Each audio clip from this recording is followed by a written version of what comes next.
A milestone moment creates a beautiful memory for years to come. And now's the time to celebrate it with 35% off select pieces at Blue Nile. Blue Nile makes your most valuable moments sparkle with jewelry gifts of the highest quality offered at the best price. You'll also find expert guidance and the level of convenience you'd expect from the world's leading online jeweler. Right now, take advantage of 35% off select pieces at BlueNile.com. That's BlueNile.com. BlueNile.com. Hey everybody, welcome to the Singletracks podcast.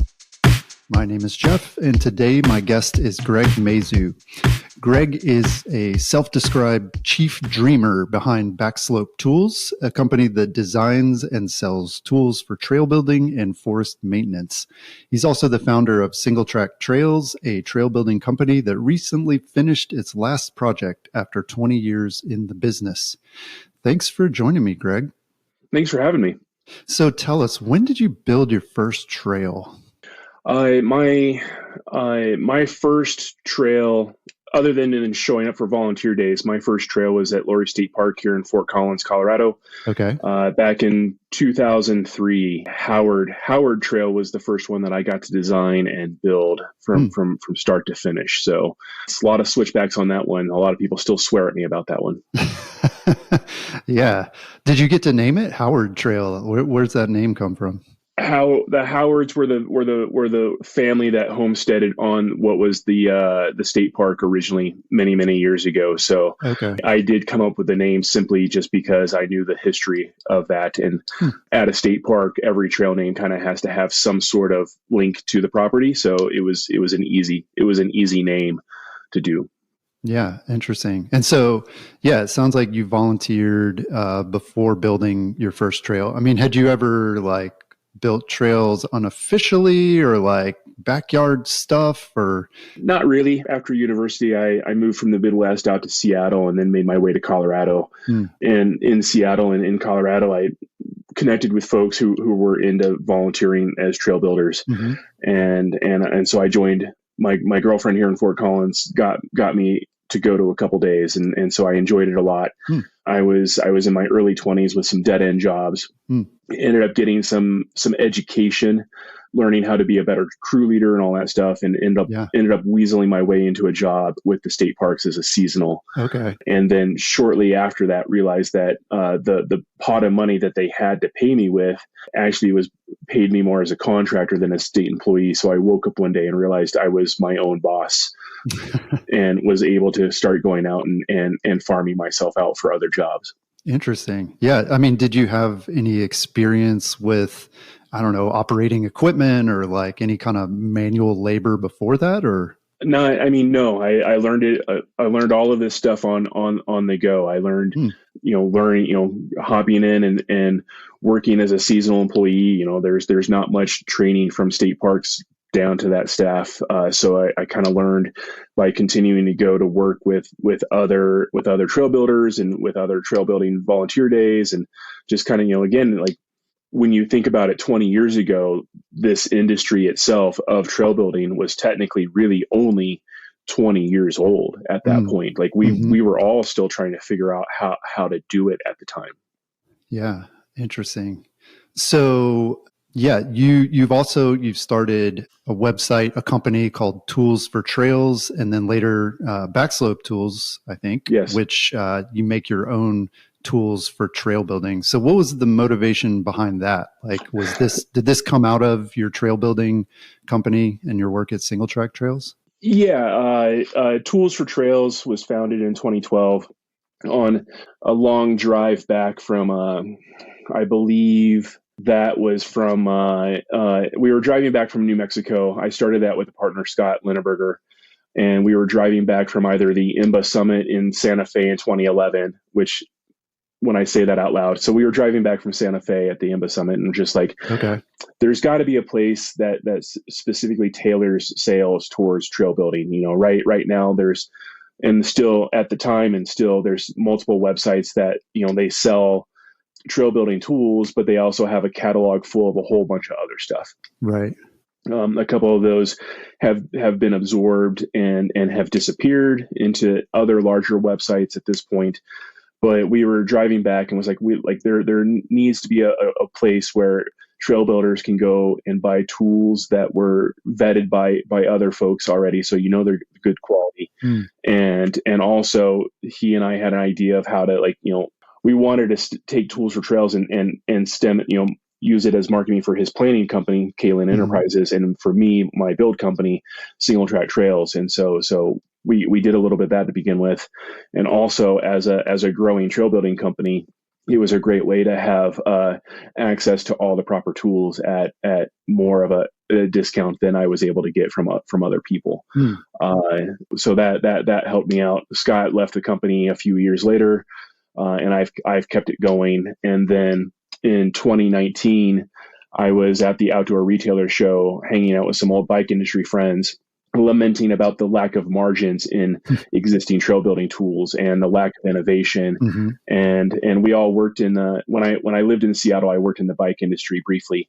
And so the solution was like, what's the problem here? Let's just manufacture take your ideas and manufacture those, and you get to sell them and control the supply chain, control the margins, and bring a product to market that nobody else is. Because when you actually think about it, a Pulaski, a McLeod, a dirt rake, a shovel, like these are all tools that have been in their current form with lack of innovation since they were really created, right? Like there's not much innovation has happened to a McLeod since McLeod created the McLeod back in the early 1900s.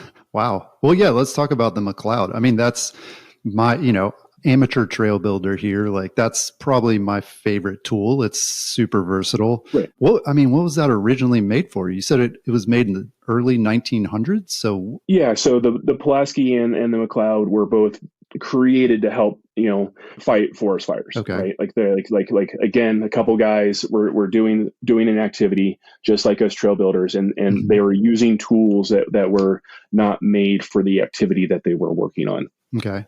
So both of them created those tools to help fight forest fires and help the Forest Service adhere to their 48-hour policy of all fires must be out in 48 hours, right? And so that's for McLeod, it has the flat ad side, and it's got the teeth on the other side, so it's made for raking the duff and then getting the duff out of the way with the rake side, and then raking down to mineral soil with the ads side.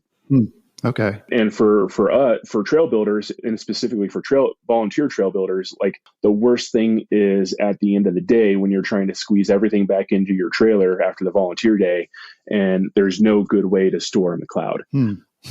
I had seen some people who had cut out the center tooth a little bit, to make it more stackable.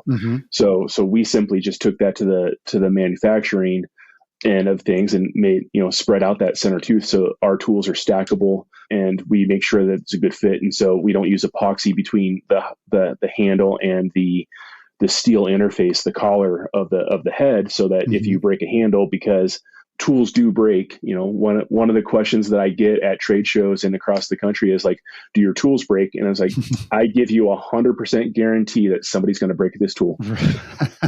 Right. It means you're using it hard, You're using it, and anybody like I often think of the old school. It's credited to Keith Bontrager, right? Light, cheap, strong, pick two. And it's like it's like same thing applies to trail building tools. Light, cheap, strong. It's like if you want it strong so nobody can break it, it's not really going to be cheap, and it's not going to be lightweight. Yeah. Right.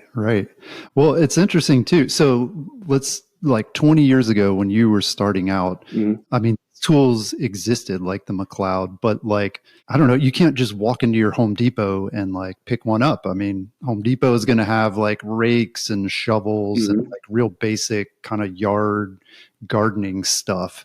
So like, how were people even accessing McLeods and Pulaskis, 20 years ago? Or did they have to go to these like fire supply places, like mail order them, or everything, when I was working for state parks and working for with a couple nonprofits back then, it's like you had to order them online through a catalog and have them delivered. Nowadays there are some box retailers that may stock them in remote locations. Yeah. But usually, yeah, our competition for Backslope and Tools for Trails is really still the local Ace, the local True Value, the Home Depot. I remember the day that I walked into my Fort Collins Home Depot and realized that Home Depot now carries Nupla Tools, which is one of the primary tool companies for Tools for Trails. And in that local store, and I was wondering why, like, our stock supply hadn't shown up, and in that local store they had they had enough tools to equal what was essentially the entire Tools for Trails yearly order. Wow. And so I was like, this explains why Nupla doesn't really care about filling my stock order, is they now have the Orange Store as one of their chief retail units.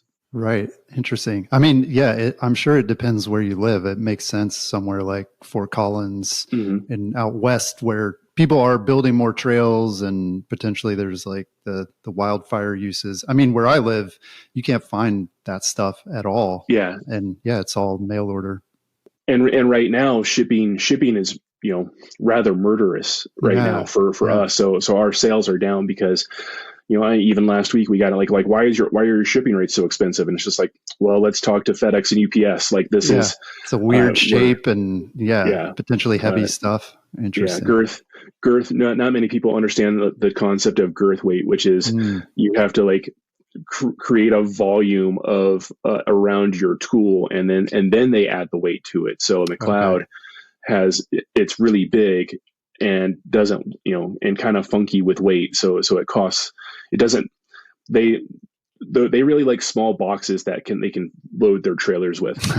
Right. Yeah. And here's a stack of 6 tools that don't fit on a shelf in their trailer very well. So Right.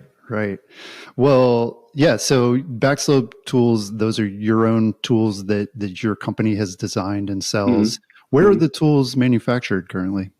We have a foreign domestic supply chain. So when you actually buy one of our Clydes or Berts or any other hand tool, it has the old school bike industry sticker from the late 1990s of assembled in the USA with foreign domestic parts. So our tool heads come from a small manufacturing facility in Taiwan. Okay. And our fiberglass comes from a USA manufacturer, all to Grand Junction, where we assemble our tools in Grand Junction to send out to you. So, yeah, cool. So yeah, looking at the website, some of the tools that I saw there, like the rock hammock, they're clearly designed for backcountry use. So is that kind of the focus? Like, are all of your tools designed for use in places without machine access or maybe even like wilderness areas? Obviously we're not building bike trails, but building trails in those areas. Our tools are not necessarily for remote areas. They're just created for just trail building in general. Whether it's outside your house or whether it's 20 miles into the backcountry. Yeah, we're really looking at as much as I think that Backslope Tools can stay true and dear to the trail industry. The trail industry is a small percentage of outdoor rec and a small percentage of this world. We're going to have to take our tools into homeowner and landscaper and span into other industries as it is. So every trail project needs to have a hand tool on it. Whether you have a grumpy old trail builder operator that says my only tool I need is an excavator, that person really still needs to get off the machine and use a McLeod every now and then just to stretch out. Specifically as well. Right. Well, yeah. Can you kind of describe, the rock hammock, like I mentioned, that one was really interesting to me. It made me tired just like looking at that thing and like how it's used. So can you kind of explain like what that is and how you use it? The rock hammock is roughly 4 endless loops, webbing loops. It's 3-inch webbing, and an endless loop is take 3-inch webbing and just cut it and stitch it and bar tack it into one loop, and that's called an endless loop. Okay. And so it's 4 endless loops that are bar tacked together in multiple spots to make roughly a 60 by 60 net. Okay. And the theory is that you can use this net to put rocks in, and then either high line, which is to string a wire rope, and then you lift the rock and then inside the rock hammock and can let you use a belay style system to take that rock down to wherever you're working or bring it up to wherever you're working. Or so as a lot of people do, they just use the rock hammock. They put a couple boulders in there and then they just winch it and drag it across the ground. It's kind of a consumable item. We don't recommend dragging it across the ground. It is made to lift and hold things, because webbing is not an ideal material to drag across the ground amongst boulders with boulders inside of it. Yeah. It looked like, I feel like I saw a picture too of like a 4-person carry of a boulder. Yeah. And it's like you're using it in place of a wheelbarrow, which, again, like wilderness areas, I think technically you can't use a wheelbarrow, right? Because it has a wheel. Capital W wilderness, you can't use a wheelbarrow, and technically you can't even use a come along, and it's a small argument. I lose it all the time, but even a grip hoist, you're not supposed to use in capital W wilderness. So, wow. Yeah. So you have to get old school like that, and just lots of muscle power. Lots of it, and yes, it makes me tired looking at it, and it's just like, we've got to be able to find a way to manage wilderness better, where we don't have to crush human souls to take care of it. Right. Well, yeah, I mean, you mentioned it with the example of the excavator operator. A lot of trails today are machine built, but obviously a lot of handwork goes into finishing trails as well, which maybe people don't understand. They think like either a trail is machine built or it's hand built.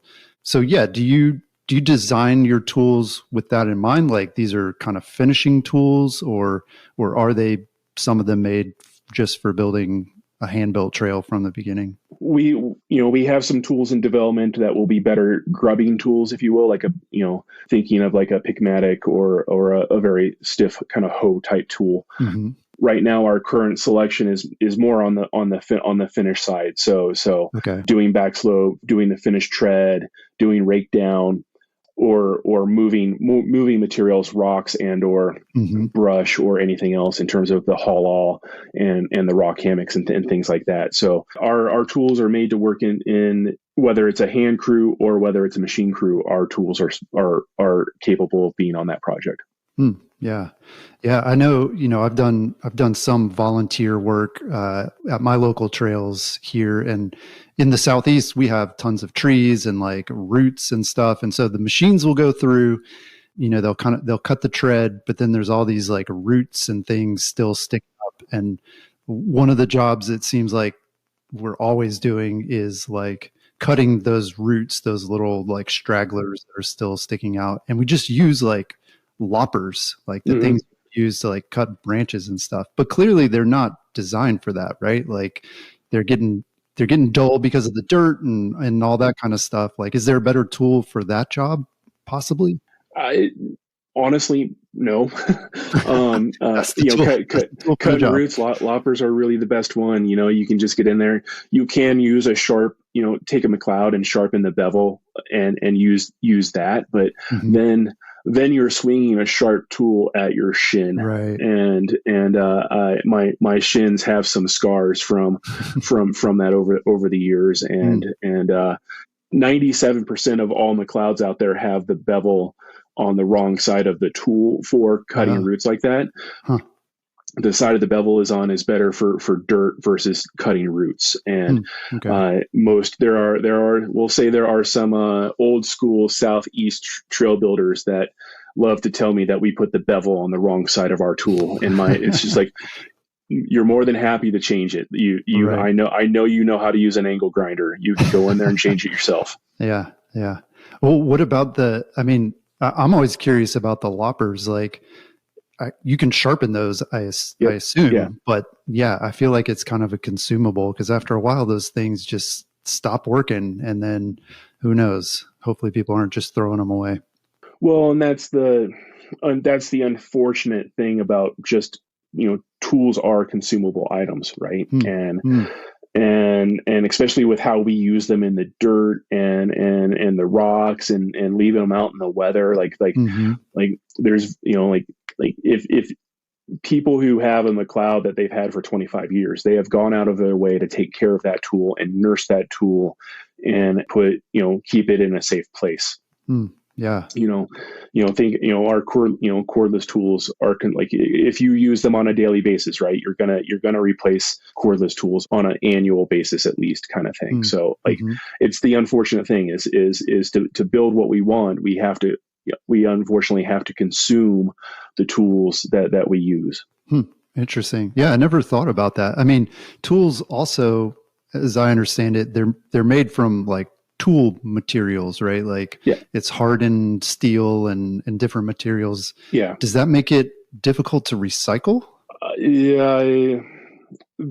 I mean, no, I mean, I just did it. I just did it last week with some other stuff is you just go down, like, the problem with it is getting the handle out. Most of the companies that sell tools, they really use a lot of epoxy for that, whether it's a wood handle or a fiberglass handle into the collar. Okay. But I just went down to the local metal recycling place and took 1,500 pounds of steel from a few other things. And, I got $16 back, but I got my $16 back. Yeah. Yeah. And you're doing your part. I mean, that's probably the more important side of it, right? Yeah. Yeah. Yeah. Yeah. So yeah, it's, and for our tools, it's AR 400.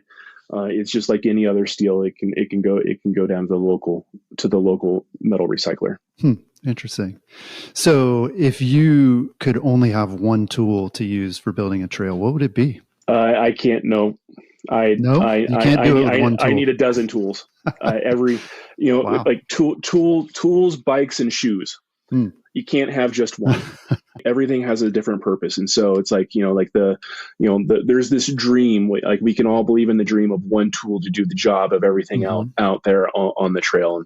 And maybe when it comes to maintenance, you can have that tool. But if you're building a new trail, whether it's by hand or by machine, it's like, you still need a Picmatic out there. You still need to have a Pulaski out there. You need a McLeod and a shovel and a dirt rake. And every tool has its purpose.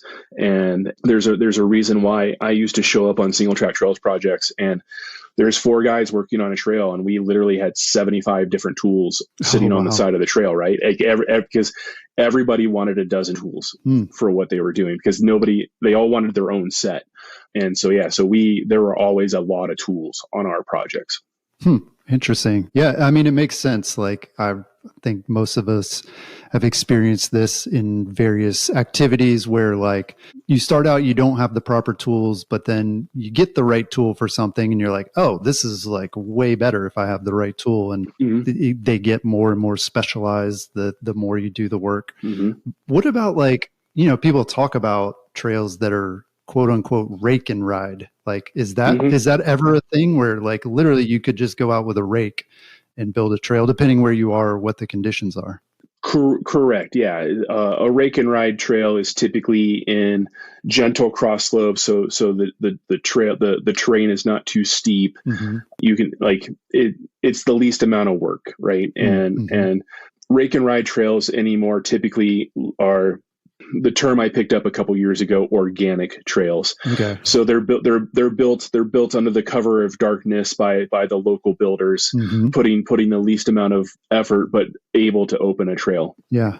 Yeah. Many agencies and landowners aren't going to pay for rake and ride. They still want to see you kind of move some dirt and get rid of the vegetation and make sure it's good, clean soil that is the trail surface. Yeah. Interesting. Yeah. Some of the local trails around me, we call them ride and ride because we don't even rake them sometimes, right? Sometimes you can just ride a trail over and over until there's a trail there. Right. A great example is the 18 road trails out in Fruta. They were walked and then ride, basically. But wow. that terrain under the travel management back then 30 years ago is they couldn't use a tool, but they could, it was open travel management, so they could go wherever. So they went out and flagged the trails, started walking the trails, and then started riding the trails. And then we had things like Zippity Doodah and Joe's Ridge and all of that stuff. Interesting. So yeah, you're saying, I mean, that was legitimate then, like as long as you didn't use a tool, right? And the trail just kind of formed on its own, that was okay. Yeah. Wow. Cool. It's since changed that now you have to get permission, but right. Those were the good old days to some of us. Yeah. Interesting. So I know a lot of mountain bikers who say they prefer natural trails to machine built ones. So I'm curious, do you have a preference for one or the other as a trail builder, as a rider? This is, I mean, we could probably go on for a couple hours on this topic. I ride trails to become engaged in with the trail. And I think that you can build what I will call an intimate trail with a machine, just like you can hand build an intimate trail. And I think the problem is that machine safety and operator safety are priority number one when it comes to machine building trails. And that unfortunately means that the operator gets rid of a lot of the obstacles that could have remained in the trail. Okay. So I default to I want a trail that is well built and has vertical texture, things that you have to pay attention to in terms of not clipping your toes or your handlebars and things like that. I want that kind of experience. So I tend to be more of a natural trail experience myself. Yeah. Well, right. I mean, you make a good point that a lot of even machine built trails can be built to feel natural.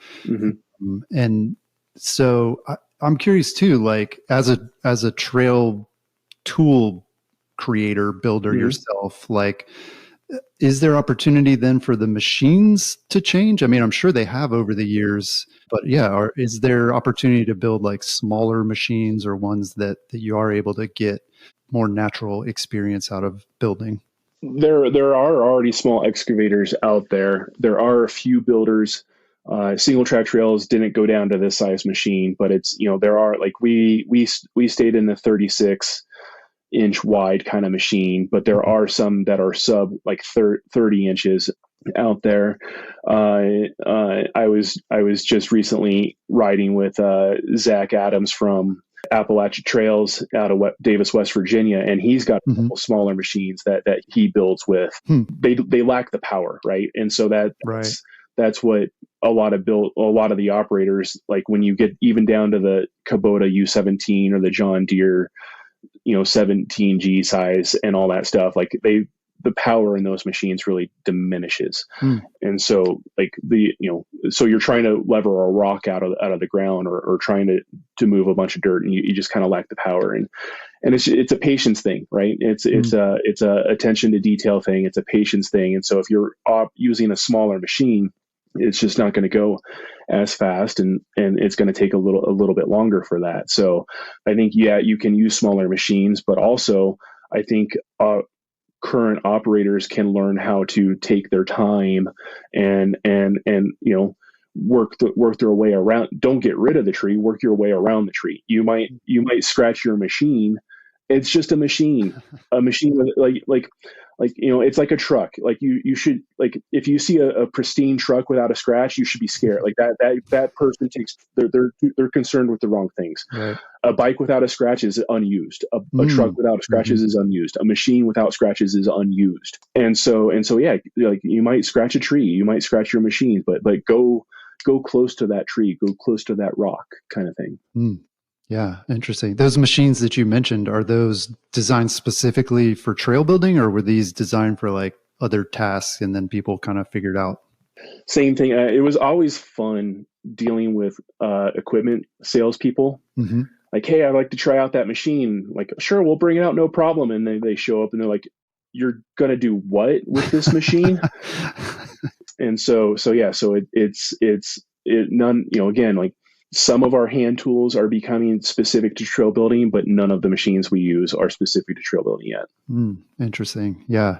And, a big part, I'm sure, of what drives like machine built versus hand built is just the time involved. I mean, you can build trail much more quickly and efficiently with a machine than you could by hand. Is there like an in-between space, like where you could maybe you're not going to build it as fast? It kind of sounds like that's what you're saying in terms of like how you use the machines, like taking your time with the machines. Yeah. And I would, you can build trail faster with a machine with less people, but it all depends on how how much of a mess you're going to make. Mm-hmm. And so, yeah, you can build trail really fast and leave a big mess behind. And it's like, even over the weekend, I was riding a trail that was built in the last 9 months. And it was just like, they didn't even take the time to like with their excavator to kind of smooth out their spoils piles below the trail, right? They just like, there's just dumps of material with the excavator. And it's just like, yeah, like everybody can make money building trail if you make a mess. Mm-hmm. But like you gotta take the time and go back and we're building infrastructure for the world, right? We gotta take time to do that. It's, if we came back on the interstate system when they just built a new system and saw they left their spoils piles on the side of the highway, we would all be kind of grumpy about that, right? Like we want to see, we want this to be infrastructure and have a finished product look like it's been professionally built. Yeah. I mean, that's interesting though. Like, are you able to turn off that like trail builder vision when you're riding a trail? Like, I could see that being distracting. Every time you ride, you're like judging, like, oh, they did a good job, or they could have done this better. The short answer is no.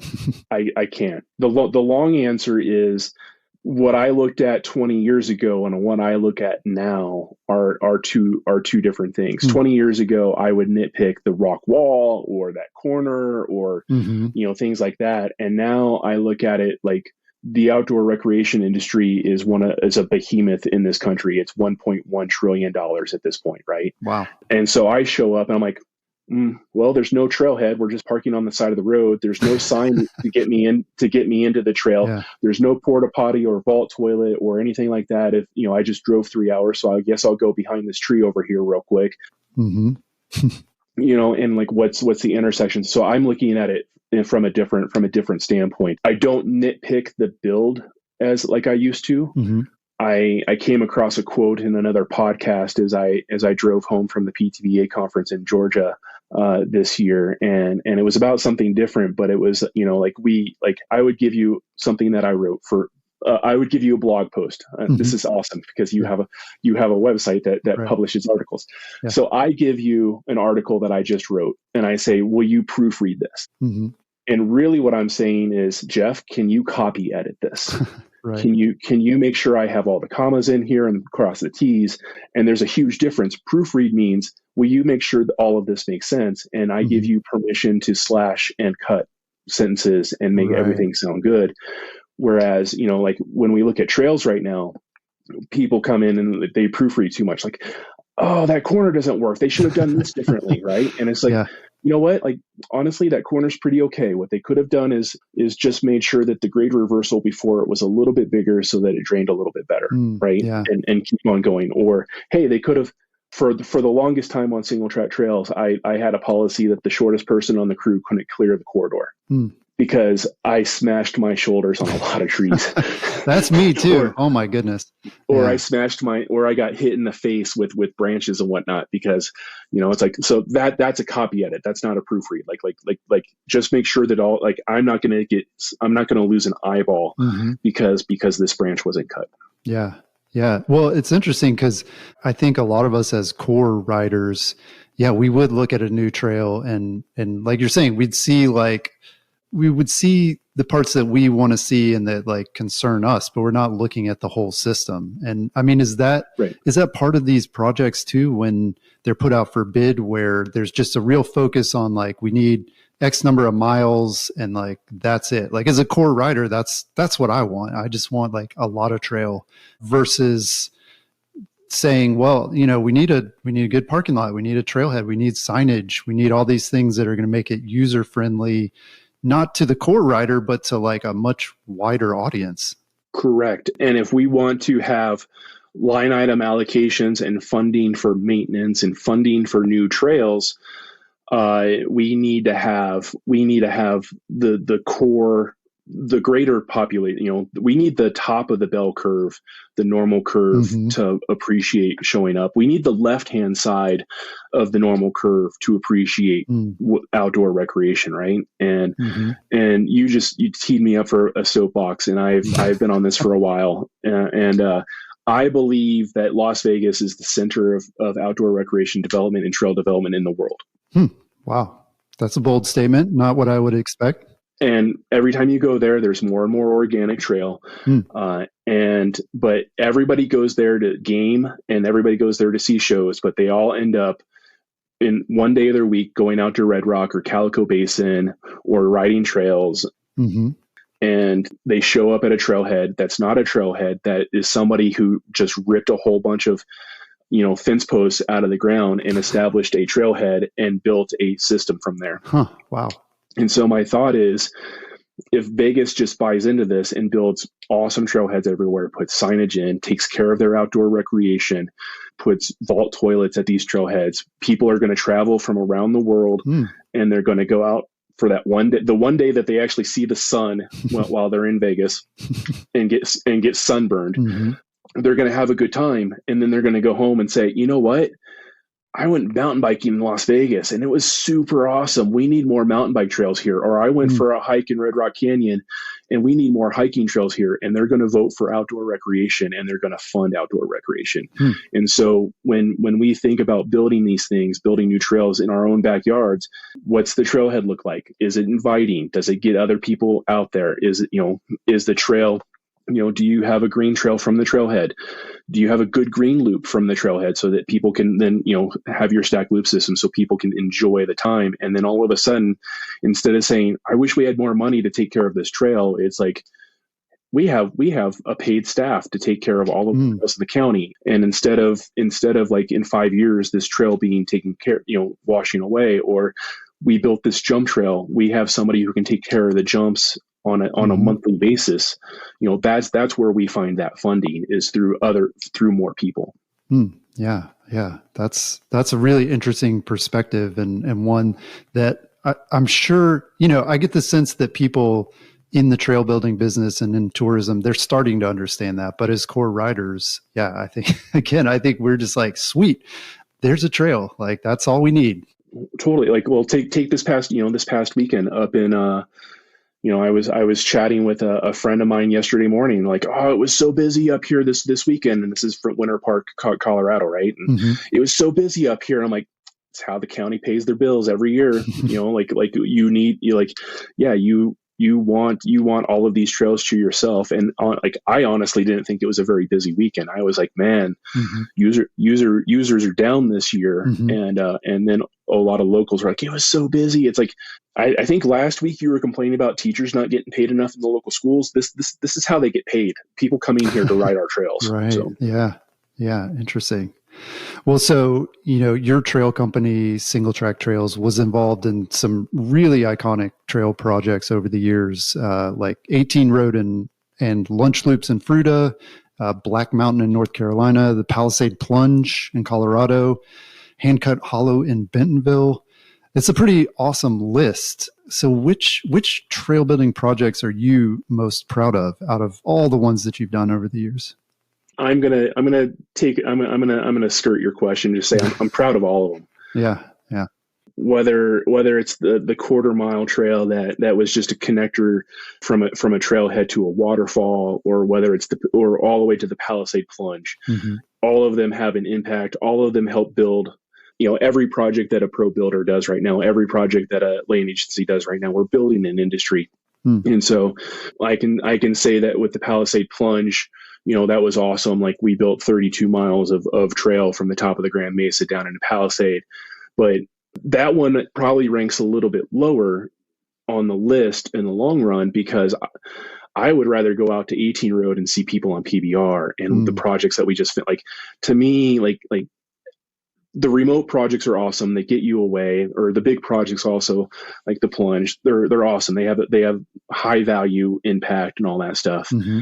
But to go out and just see the family cruising on PBR, or the family cruising out of the trailhead, or the family at the bike park, or the middle-aged people getting into mountain biking for the first time. Like that happens on all the projects, right? And so like, it's not about the core. Like, the Plunge is for the core people, and that's awesome. I'm glad that we could have that impact. But I would like to get more people into outdoor recreation, not even mountain biking, outdoor recreation, getting them outside, hiking, running, horseback riding, is that's what makes me most proud of Singletrack Trails for the last 20 years is getting people outside, and then also getting communities to buy into outdoor recreation as a viable economic driver. Yeah. Yeah. Well, what about for you personally? Like, are any of those more your style, like ones that you would go back and ride over and over just for fun? And I'm curious too, I'm sure you have your own preferences in terms of the types of trails that you enjoy riding. And I imagine your team does too. So yeah, like do you have favorites, and how do you kind of separate that out? I certainly have my personal favorites. I have 12 trails that we have built over the last 20 years in my top 3. And I won't rank them beyond that. I will just tell you, this is one of the 12 in my top 3. Yeah. And yeah, and some of them are pumpy, jumpy, kind of flowy trails. Mm-hmm. Others are technical trails. It also probably has to deal with a bit of where I was mentally in terms of running the business and the stress that I had and what we had to do to get through that project. Yeah, in terms of maybe client management or funding or crew management, or even just battling Mother Nature in terms of rain if we were working in a rainy place. But I will like the one for me is still probably PBR 18 Road. We built that in 2012. It was really the last trail that I built start to finish on the lead machine. Mm-hmm. And so every time I ride that trail, it takes me down memory lane kind of thing. So yeah. Well, it sounds like too, you've traveled a lot, you ride a lot of places. Mm-hmm. Do you have any favorite trails maybe that you didn't build, or projects that you're like, whoa, that was like a really cool project, or I really like what they did there?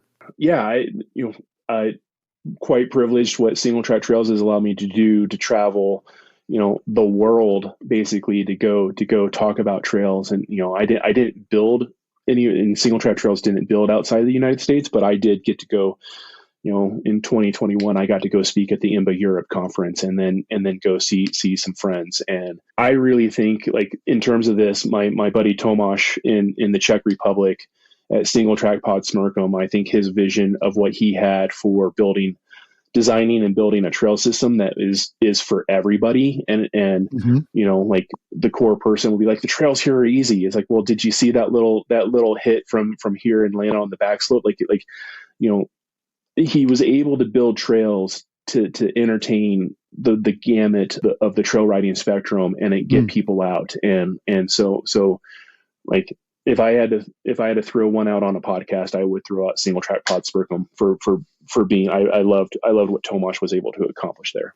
Yeah. That looks like a super cool place to ride, and really unique in terms of what they were able to do there. Very cool. So it seems like, and we're kind of talking about this, seems like there's a huge demand right now for experienced trail builders and mm-hmm. trail building companies. What are some of the challenges the industry is facing in meeting that demand? Again, you can keep me short on this one if need be. There's a lot of challenges. Or is it one big one? It's there's a lot of challenges. I think the thing that people don't realize, and I think this is what we're like, trail building as an industry is an adolescent. Even still, I mean, how long has it been an industry, would you say? 40, like really, it was 40 years ago when people started getting contracts to actually build trail as private contractors. And it was really like, so this would be like the 1980s, I guess. Yeah. Okay. Yeah. And, there was the CCC back in the 30s building, those trails as part of the dig out from the Great Depression. Mm-hmm. Yeah. And like the Forest Service and National Park folks have had trail crews that entire time. But really, mm-hmm. if you look at it, 40 years ago was when people started actually getting like, hey, I can start a private company and build trails. Okay. And it wasn't until like the late 90s, early 2000s, where people started thinking, not only do we need to build trail, we need to build trail for economic drivers. Mm-hmm. And we need to build trail for user engagement, not just how do we get to the top of the mountain and down. So yeah, it's an early we're an adolescent kind of industry, and we're working through that. And I think one of the big things is that most people get into building trail, whether it's working for a county government, or whether it's working for a private builder, or whether it's starting your own company. You get in it because you love being out there and doing it. And you don't want to have a corporate, quote unquote, corporate job in a cubicle and all that stuff. And you don't want to have to deal with that. You want to be out amongst nature, kind of thing. Sounds good to me.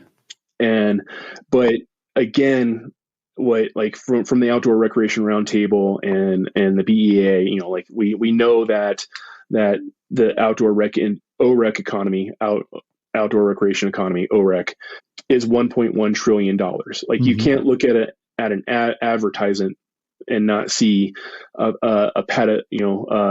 jacket company showing their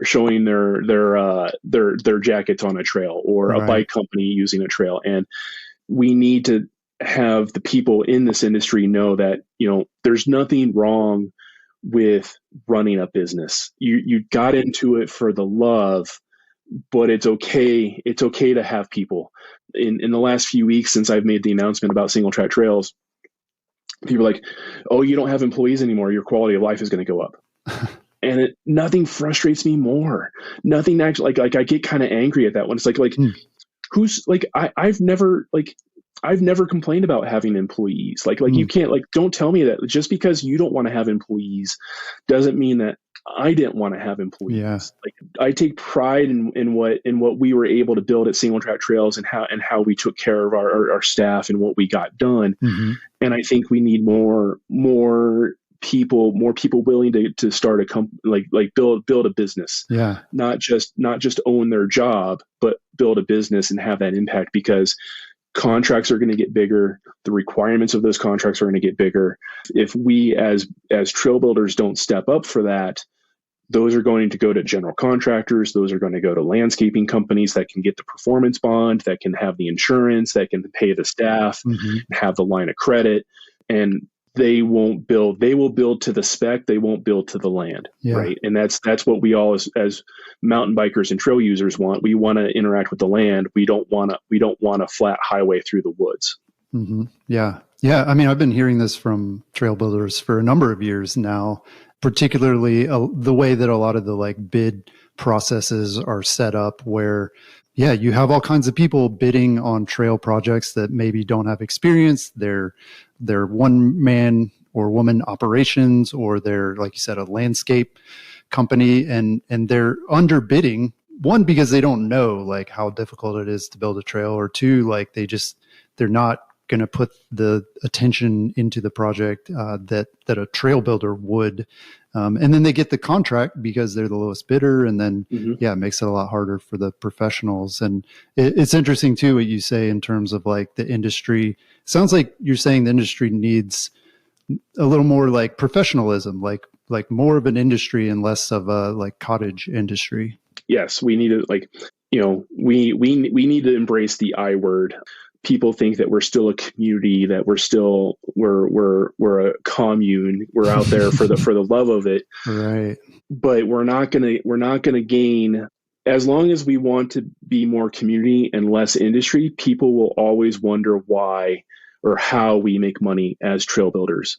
Same with the media. People always wonder how we make money. Correct. But I've seen a lot of parallels. Understood. But at the same time, by saying you're in the media, people still think of that as a career. And for the last 20 years, it's what are you going to do when you grow up? And it's just in my presentations over the last 5 years, I talk about this quite a bit. And it's just like what we're trying to do at Singletrack Trails, and what we're trying to do in this industry, and what we're trying to do for outdoor rec is build careers that moms approve of. Yeah. And I know people go to work for Shimano in the mountain bike, or I know people who probably go to work for other large bike industries, and their parents are just like, aren't you sure that you want to? Don't you want to go get a real job? Right. And it's $1.1 trillion of GDP is outdoor rec. Singletracks.com is part of that as well, right? You fall into that. Yeah. And it's like, no, like we're viable. This is a viable industry. This like, I don't need to go pretend like I'm putting the proper cover sheet on my TPS reports. I can do this for the next 20 years. Yeah. Yeah. I mean, I think I've said this, I've had this theory about the bike industry, and I will lump it under this outdoor rec industry in general. And it kind of touches on what you're saying, that, I mean, it is a fun industry, right? Like there's always going to be people who want to enter it just because they're passionate, and, maybe they don't have the skills or they're not professionals. And so there are always people willing to do a job for less money than those who have like built up this, a real business. And so, right, that is a big challenge that it seems like, you're always going to have new people coming in just because they love it. And it does make it harder. Right. I've thought about that as like, it's like, owner up, like it's the same in the local trades of wherever you live, right? Like there's always going to be somebody who hangs their own shingle on their van and wants to be a plumber or an electrician and all that. Like there's always going to be like same thing in the trails industry. There are all, like there are plenty of people that spun off of Singletrack Trails and started their own company. Same thing from other trail builders is employees have spun off and started their own companies and all that stuff. That's always going to be a thing. But whether you're part of building a company or whether you're an owner operator, we all have to be pursuing kind of the same pole star of we're trying to professionalize this industry. We're not just building a trail, we're building local infrastructure. Yeah, right. That lasts for a long time. I mean, it's going to be there for decades. Well, it will, but we also have to take care of it, right? And so then we as users have to understand that maintenance is okay. And this I love getting people over beers riled up about this one. Is it's like when you do trail maintenance, are you supposed to maintain that trail for the way it degraded over the last 20 years, or are you supposed to take it back to the skill level that it was built? Yeah. And so if you build a green trail, but now it's all eroded away in a black trail, are you supposed to do maintenance in terms of making it a green trail again, or are you supposed to keep it as a black trail? Right. Yeah. And so, so maintenance is kind of the future of the industry. Like paying for maintenance is going to be kind of the next big frontier for the industry, and how do we get paid for that? And also how do we find a bunch of builders, because most builders want to build for the Instagram shot. Yeah. And it really like there's going to be more maintenance projects coming down, and we need to take as much pride in doing maintenance projects as we do new build projects. Yeah. Yeah. I'm sure that is a challenge that is needed, but right, there isn't the funding for that yet. Nobody wants to spend money on that when they could be building new trails. And, as an amateur trail builder, I like building more than I like maintaining for sure. What about this trend of like trail advocacy, like nonprofits sort of spinning up their own trail building arms? Like, how is this affecting the trail building industry? Is this bringing in like more? It seems like these are more like kind of non-professional crews that they're not profit motivated. They're not necessarily businesses. Is that affecting things in the industry? A lot of the nonprofits that I see hiring staff, they're professionals, right? Like they're getting paid to go out there and do it. And I can hear all the owner, like, they don't know what I know. It's like, well, you're an owner operator. You've been doing it for 20 years. Yeah. We all started out there someplace, right? Yeah. And so, to me, more people building trail means that more people are getting paid and careers are getting built and more respect to it. And so, so again, when the local nonprofit gets funding for a crew of 4, and they go out there and start building trail, it's up to me whether it's up to me for the next 20 years or me for the last 20 years and people like me to work with those local nonprofits to get them the knowledge that they need. Right? Like we need to share our knowledge. And so for anybody, whether it's an experienced volunteer or whether it's a pro builder or whether it's a county employee, it's up for us to pass on this knowledge. And so it's, if you want to complain about somebody else's work, which I have on this podcast already, by the way, I'll say this. Not by name, nobody by name. So that's, but good. You did this, like, this is how you could do this better. And this is why. And that's kind of like, it's on all of us to grow this industry. I just bashed the community word, but it is about the community to build this industry. Yeah. Yeah. Well, what are the opportunities for people to get that knowledge or to pass it on? You know, I think we've seen a few programs start up, like community colleges now. A few are offering like trail building programs, which I guess that's on the like more formal side. But like, what other opportunities do people have to learn about trail building for new people, or for people like you who have a lot of experience? How do you pass that on? Right. And so there's about 15 different community colleges out there that are developing some sort of certificate 15. program for trail building. A couple other, a cool thing that I think out there is there's a nonprofit out there called Project Bike Tech. And it's a nonprofit that built a curriculum for teaching high school kids the vocation of being a bike mechanic. And they've been slowly working on, and all these programs are not going as fast as I wish they had, but they're working on a curriculum called Project Trail Tech to teach high school kids the vocation of building trail. And so in theory, you can learn in high school through that program, and then you can get a certificate through the local community college of trail building, and then move on to working for a pro and all that stuff. And so that's the best.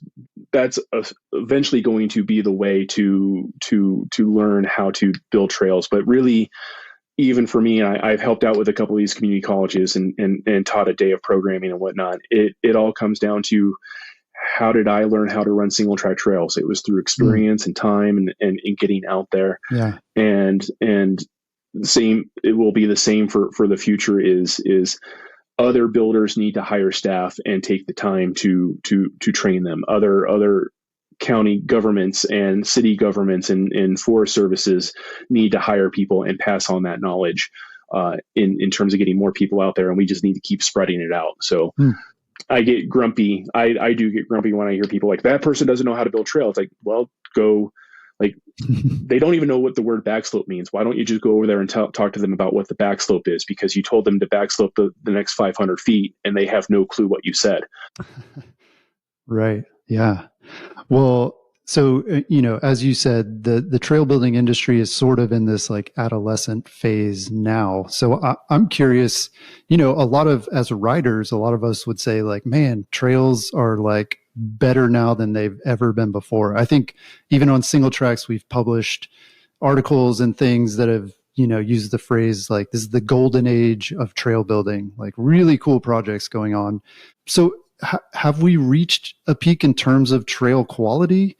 Or do you think there's growth and potential improvement on the horizon? I think that we're about to ramp up on the hockey stick for what is trail quality. And what we're building is super high quality, but we're not taking care of it on the back end. And that is again, maintenance is the future. And so, the local community rec center, right?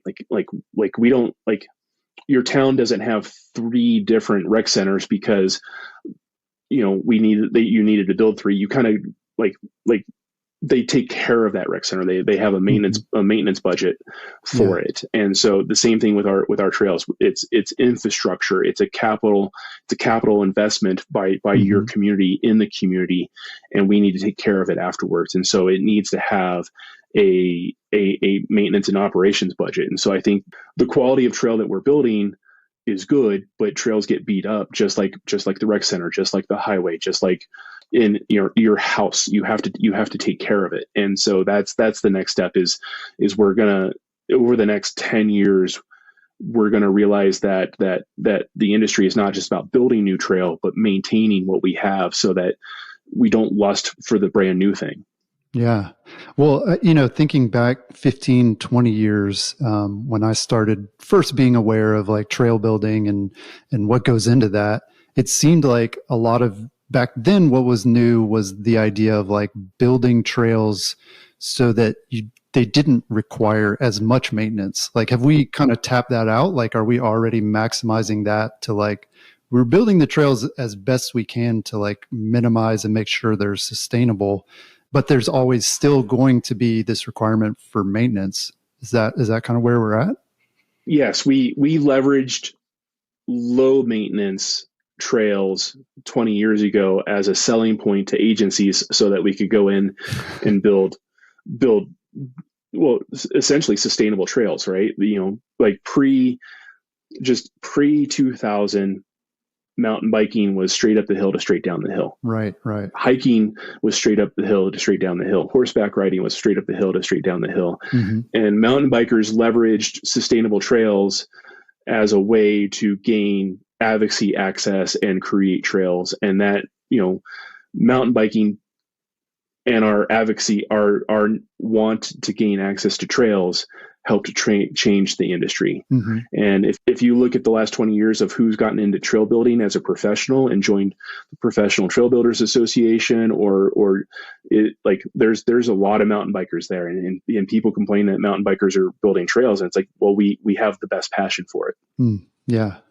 And user engagement and whatnot. And so, did we kind of oversell it then? Like back then, it's saying like, "Oh, we're doing this, and you won't really have to maintain it. We figured it out." Or was some of that true? But it's kind of somewhere in the middle. A lot of it's true. Like 20 years, we were using it as a selling point to take fall line trails and put them on a contour so that the water would sheet flow across and they would survive and be more weather. But they always needed maintenance, and that's the downfall of what we did 20 years ago. Is people thought that if we build this trail, it doesn't need maintenance, and that was never the truth. Mm-hmm. Yeah, interesting. Well, so what's next for Backslope Tools? What projects do you have going on that you're excited about? Backslope Tools, we're continuing to develop our tool line. Ideally, we will have right now we've got kind of 4 hard tools. Hopefully in the next 12 months, we'll have maybe a dozen hard tools. Plus we've got a couple other products in my mind that we got to get to market and figure out how to produce them and then package them and sell them. Now I have more time to focus on the company as well. So, we've got a Canadian distributor, Cascadia Trail Building Supply. Mm-hmm. We have a few retailers here in the States other than just, tools for trails, that we're so ideally we find a way to support our retail network as well, so that they can, not only are we selling tools to folks, they are selling the tools that they're buying as well to folks. And then the second thing is circling back to, why did I start Backslope Tools? It was because there was a lack of margins in trail building tools. And so how can I now figure out efficiencies in our supply chain to increase margins for our retailers, right? So instead of diminishing retailers on the back end and what they can sell the tools for, how can we increase that so it functions like everything else, that like the t-shirt, like it's the t-shirt that you buy has margin. Like why can't the McLeod that you buy have margin as well? So yeah. Well, all right. I look forward to the day when I can walk into my Ace Hardware here in Georgia and I can find some Backslope tools, purpose-built tools for building trails and doing fun stuff like that. So that's awesome. Yeah, I love that vision. Thank you. Yeah. Well, Greg, thanks so much for taking the time to chat. I learned a ton about trail building and trail building tools, and yeah, really cool to see what you're up to. So thank you. Thank you. So you can find out more, see some of the tools we talked about online at backslopetools.com, and we'll have that link for you in the show notes. That's all I've got this week. We'll talk to you again next week.